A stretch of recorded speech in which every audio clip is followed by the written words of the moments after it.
Ja, hallo liebe Freunde, jetzt im neuen Jahr 2023 unser erster Film. Heute kommt gerade frisch aus dem Urlaub, bin also richtig motiviert und da haben wir auch gleich ein richtig tolles Prachtstück als Auto, ein Mercedes Baureihe 116 in einem ganz tollen Zustand. Wir haben da gleich mal begonnen hier mit Haube auf vorne und zwar hat das folgenden Grund. Hier vorne, das wisst ihr vielleicht, steht immer die Sonderausstattung. Jetzt schaut euch das mal an, der ist ja komplett bedruckt, der Wagen. Der hat eine super Ausstattung, wie sie ganz, ganz selten ist bei so einem Wagen. Schaut mal hier, und wenn ihr euch das alles anguckt, könnt ihr sofort ersehen, Zustand top bei dem Wagen. Der wiegt 2300 Kilo volle Last, 1850 Kilo leer, das ist ein Mercedes 450 SEL. Hier ist die V8-Maschine, der Wagen ist erst 100.000 Kilometer gelaufen, was überhaupt gar nichts ist. Befindet sich jetzt seit über 20 Jahren in zweiter Hand und den haben wir ein bisschen verarbeiten müssen, bis wir ihn bekommen haben. Jetzt haben wir ihn da, jetzt machen wir eine schöne Fahrt. Wir haben das große Glück, dass es ja warm ist, kein Salz auf der Straße und sogar trocken, da fahren wir jetzt los. Also ist einer der schönsten 415er, die ich bisher überhaupt gesehen habe. Der ist ja in einem super Zustand. Guckt euch das an, wie er steht. 450 hat damals 225 PS gehabt mit 8 Zylindern. Ist gebaut worden von 72 bis 1980, also 8 Jahre lang. Baureihe 116 und viele von euch, ich lese einmal die Kommentare von euch, die sagen, es war der schönste Mercedes, der je gebaut wurde. Und da haben wir so einen stehen, der ist wirklich klasse. Der ist Silberleder schwarz. Schaut mal hier, das ist ein langer auch SEL, die lange Ausführung. Schaut mal da hinten rein. Was ist denn das, ein tolles gepflegtes Auto? Ob das jetzt der Teppich ist, das ist noch alles original. Ob das ganz schwere Leder ist, was man hier hat. Der riecht auch innen noch neu, weil ich meine, das könnt ihr jetzt nicht merken, weil es ja bloß ein Film ist. Hier sind die elektrischen Fensterheber in der Tür. Und qualitativ hat das Auto einen Zustand, das habe ich ganz, ganz selten gesehen. Ganz, ganz selten gesehen. Kommt jetzt hier auch aus einer Sammlung. Hat ihn über 23 Jahre, ist damit auch gar nicht viel gefahren. Und er steht da also fast wie ein Jahreswagen. So wie sich so ein Wagen fährt, ist ja kein 6.9, ist nur ein normaler 450er. Das zeige ich euch jetzt mal. Mach jetzt mal vorne zu. Die Haube. Also er hat einen Zustand. Er hat ja sogar die Wischer hier vorne an den Lampen noch dran. Also das ist ja echt klasse. Auch mit einer Klimaautomatik, was ganz, ganz selten war. Und das ist vor allen Dingen deshalb selten. Das ist kein Japaner, ist ein deutsches Fahrzeug. Der ist hier geboren und immer hier auch gefahren worden. So, auf geht's.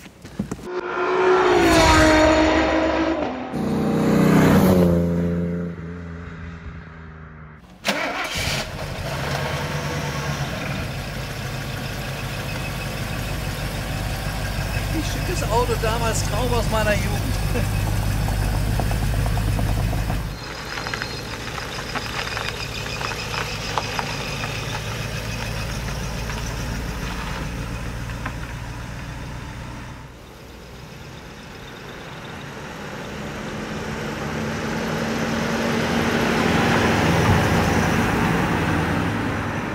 Das ist ja übrigens interessant, also zu der Zeit 1978, da war ich gerade mal 17, das ist die erste Sitzheizung, die man da überhaupt damals bestellen konnte. Die will ich jetzt mal gucken, ob die geht und wie die geht. Ist nämlich heute frisch und so Ledersitze sind kalt, ich habe es jetzt gerade angemacht. Die hatten damals noch eine orange Farbe, was ganz Besonderes. Heute haben die ja eine ganz andere Farbe. Da hat er hier heizbare Heckscheibe, hier vorne die Taste. Da hinten hat er Schiebedach. Hier Beleuchtung hinten und das Hupe, Spezialhorn, weiß ich gar nicht, was das ist. Nee, was ist denn das überhaupt, diese Hupe? Eine lautere Hupe. Was, hat er die? Nee, jetzt nicht. Oh, tatsächlich. Hat eine ganz laute Hupe. Doppelfanfare, however. Ist jedenfalls ein Extra von Daimler-Benz. Und was er dann hat, und das ist sehr selten, das ist diese Klimaautomatik. Hat es ja oft nur bei US-Autos gegeben oder Richtung Japan. In Deutschland selten bestellt. Er hat sie, er ist ein deutsches Auto. Ja, und das Gefühl, was man hat, wenn man jetzt hier so drin sitzt, das ist wirklich klasse. Also das ist so richtig das Direktorengefühl. Weil wer sich damals 1978 so einen Wagen geleistet hat, der war entweder direkt in der Bundesregierung oder war irgendwo Generaldirektor. Also Privatleute haben sich das nur als dicke Unternehmer leisten können. Und das Tolle an dem Auto, er hat nicht nur diesen hervorragenden Pflegezustand, sondern er hat auch eine super Ausstattung.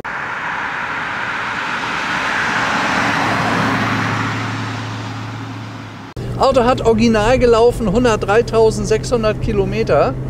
Da hat er ein Drehzahlmesser, der dreht also bis 5.000 Touren, dann ist Ende, ist ja ein 8-Zylinder.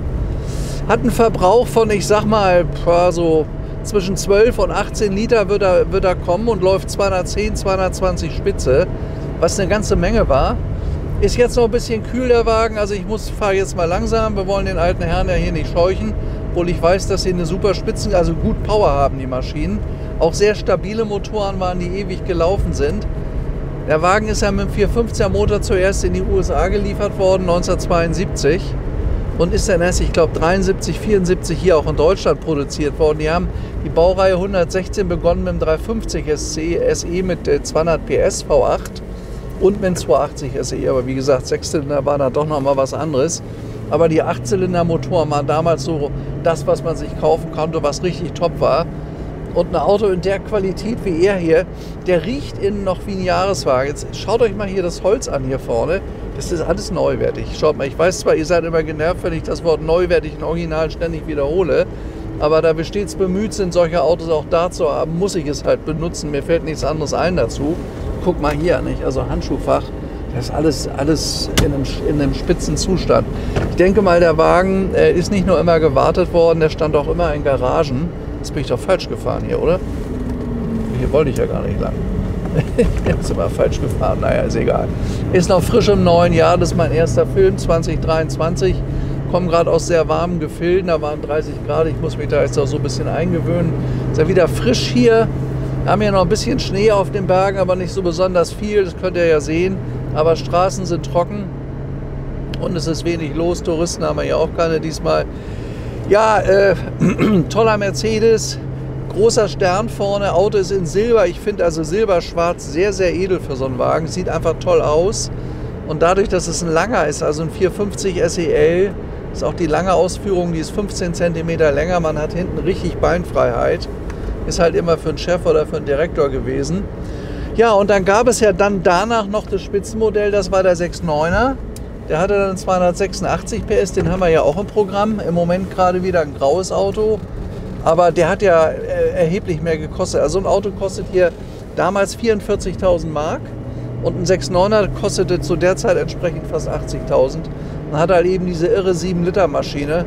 Aber ich sag mal genau genommen, also wenn man einen tollen Oldtimer haben will, dann tut der das hier auch. Der ist ja richtig toll.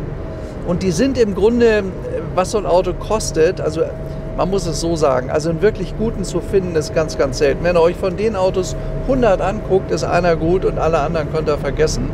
Und der kommt aus einer Sammlung, ich lerne ja immer die Leute kennen, weil ich da hinfahre. Ich habe mir das Auto genau angeschaut, also der ist wirklich klasse im Zustand, lückenlos Checkheft gepflegt, war auch die letzten Jahre, wie ich schon sagte, immer in Wartung.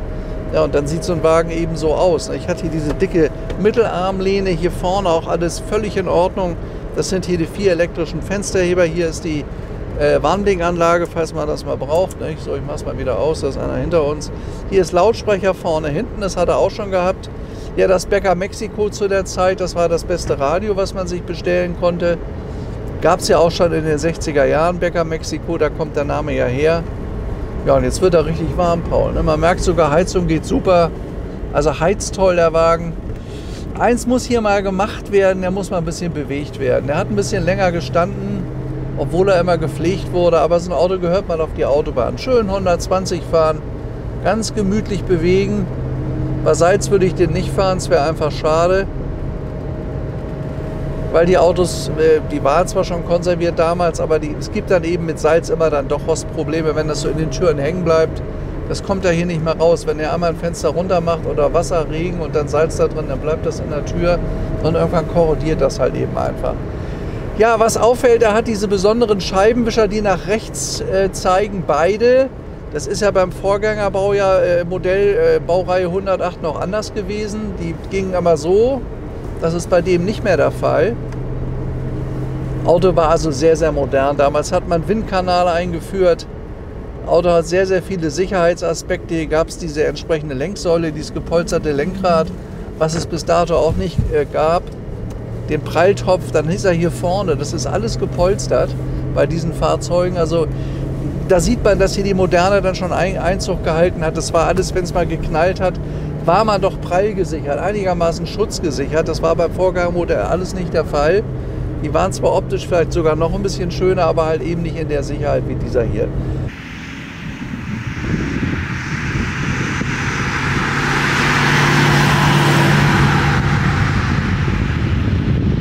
Ja, er hat eine Mittelautomatik, eine Dreigang-Automatik.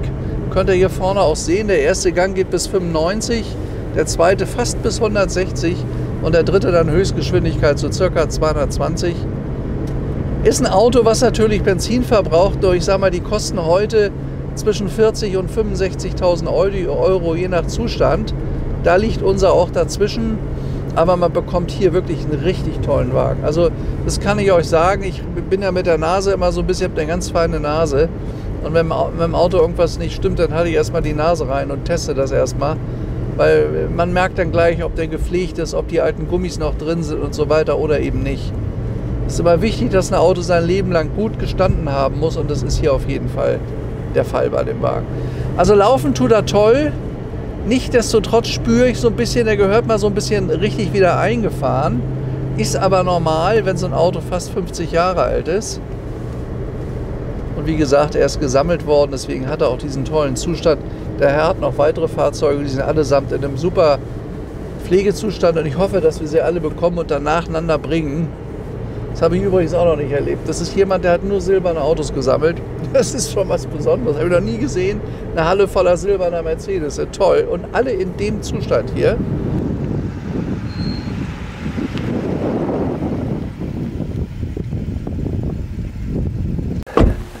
Ja, Mercedes 450 SEL, Baureihe 116, in einem wirklich vorzüglich schönen Zustand. Also ich finde, das ist auch richtig ein schönes Auto.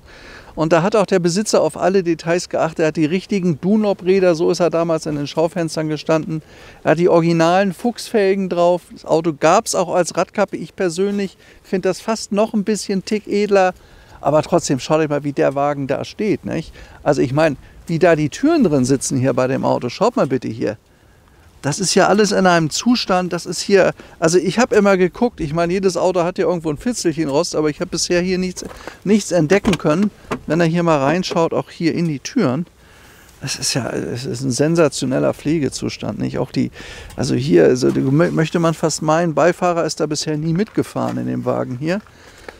Schaut euch das mal an, auch das ganze Armaturenbrett, die Teppiche, das ist ja alles noch original. Hier oben übrigens das Schiebedach, ne? Da hat er auch überhaupt gar keinen Rostansatz. Auto ist, soweit ich weiß, teillackiert. Ich meine, Silber ist eine etwas schwierige Farbe, wenn sie älter wird. Ich glaube aber, das Dach ist noch völlig original. Aber der ganze Rest, schaut mal hier, ich mache jetzt mal diese 4 Türen auf.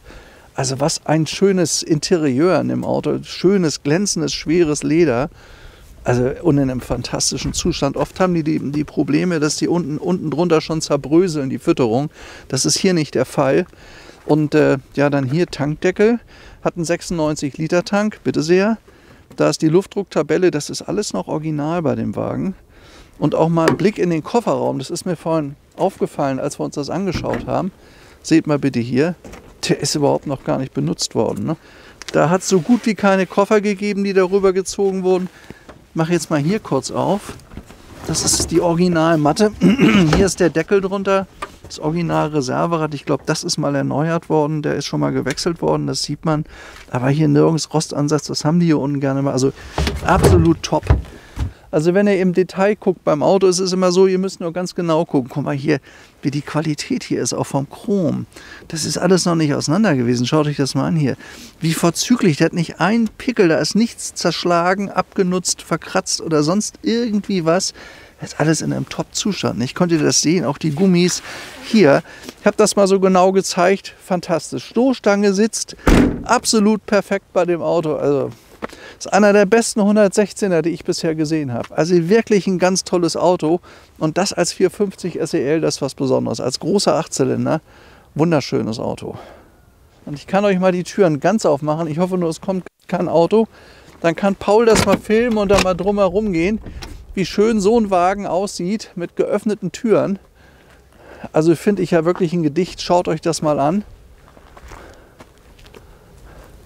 Was das ein toller Wagen ist. Eine richtig tolle deutsche Luxus-Reiselimousine. Also jetzt muss ich doch mal die Türen zumachen, da kommt nämlich ein Auto. Den lassen wir vorbeifahren und dann mache ich die gleich wieder auf.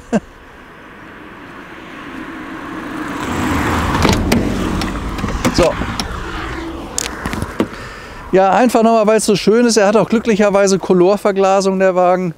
Das macht ihn natürlich besonders edel. Das ist einer der letzten Baujahre, Baujahr 78. Da hatte er schon alle Modifikationen, die es gab zu dem Wagen. Hier vorne an den Vorderleuchten sind auch überhaupt gar keine Steineinschläge. Also das ist ein Zeichen dafür, dass der nie schnell gefahren ist. Hier da die kleinen Wischer waren damals auch ganz neue Erfindungen zu der Zeit. Auch der Kühler hier ist völlig top in Ordnung. So, das ist halt, also von der Qualität ist das ein wunderschöner Wagen. Also in dem Zustand ist sowas eine absolute Rarität. Eine wirkliche Rarität, weil die Autos sind ja gekauft worden für einen Direktor, die waren im Dauereinsatz, die sind weite Strecken damals gefahren worden und viele von denen haben 200.000, 300.000 Kilometer, oft weiß man das gar nicht mehr. Und ein Auto mit 100.000 Kilometern, wie er hier hat, in der Qualität, ist eine Rarität. Und ich bin der Meinung, eigentlich ist er viel zu günstig. Im Grunde muss so ein Wagen 100.000 Euro kosten. Und das werden die auch kosten, weil in der Qualität gibt es die Autos nicht. Ganz einfach. Bei so einem Auto auch immer ganz gut, wenn man mal so in die Radkästen guckt. Wir haben ihn jetzt ja nicht auf der Bühne, aber schaut mal hier, guck mal da runter, nicht? Wie das da aussieht, nicht? Also das ist schon wirklich, wirklich schön. Ne? Und das als deutsches Auto in der Qualität, da kann man sicherlich von einer Rarität sprechen. Im Grunde müsste man sowas jeden Tag fahren. Ne? Ich meine, dann ist es auch egal, wenn er ein bisschen mehr Sprit verbraucht.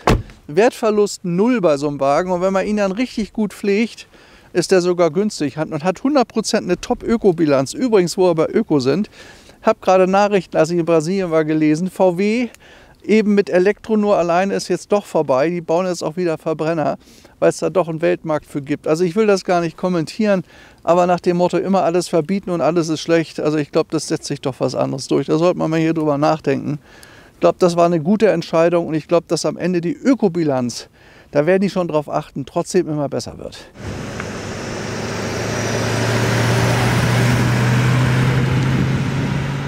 Ja, Mercedes 450 SEL von 1978. Also wenn man hier drin sitzt, hat man total das Gefühl, man sitzt in einem ganz schweren Wagen, in einer ganz schweren Limousine. Die wiegt ja auch ungefähr 2 Tonnen.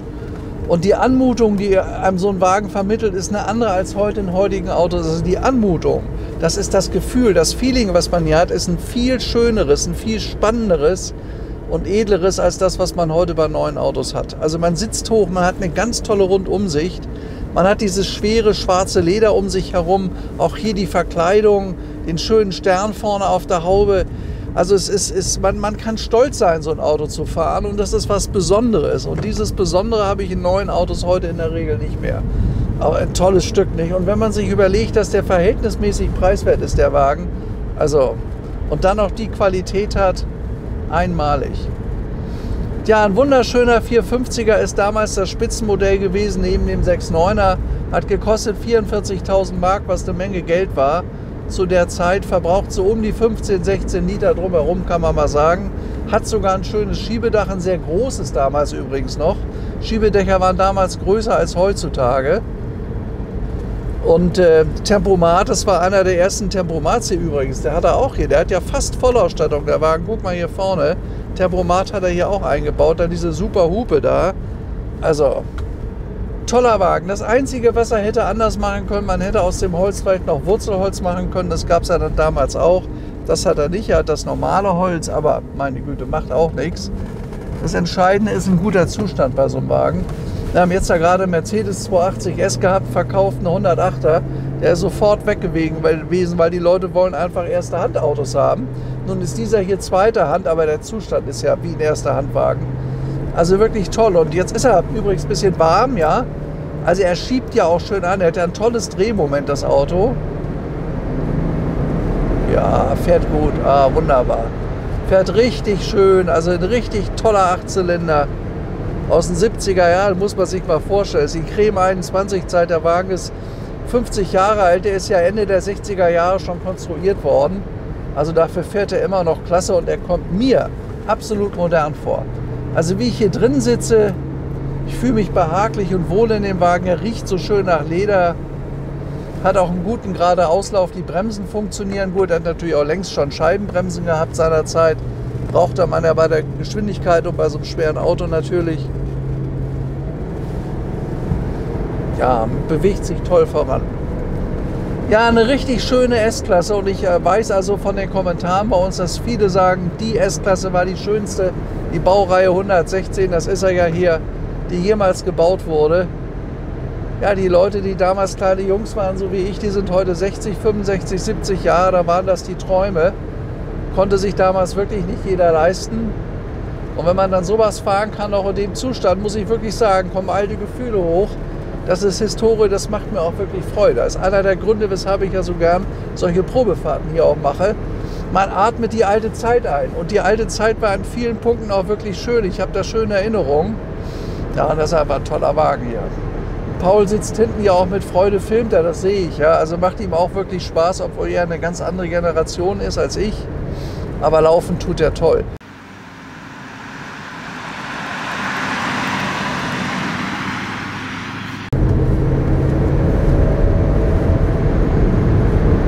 Fährt sich toll, so ein Wagen, was? Ja. Fährt sich wirklich toll. Hat sogar 4 Kopfstützen. Das sind damals alles extra gewesen. Gab es nicht serienmäßig. Hat 2 Außenspiegel, also einen rechts, einen links.